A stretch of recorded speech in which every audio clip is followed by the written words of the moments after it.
ఇలా పుటిన్ ఒక exclusive interview కూడా వచ్చింది.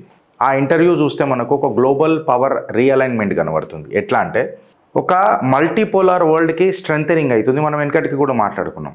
అది ఆ మల్టీపోలార్ వరల్డ్ ఎవరితోని ఆరంభమవుతుంది అని అంటే భారత్తో ఆరంభమవుతుంది.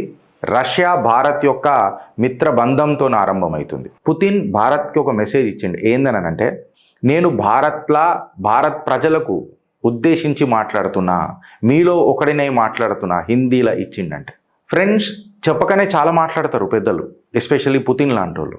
సో హిందీ ఛానల్కి తన ఇంటర్వ్యూ ఇచ్చిండు అని అంటే, భారత్తో నేను మమేకమై ఉన్నా, మీలో ఒకడినై నేనున్నా అంటే, మా మిత్రత్వం అనేది కేవలం బిజినెస్ డీల్సే కాకుండా భారత్ ఇంకా రష్యా చాలా చాలా ముంగడికి పోతున్నది, ఆ స్కోప్ స్కేలబుల్ కాదు అని ఒక మెసేజ్ ఇచ్చిండు.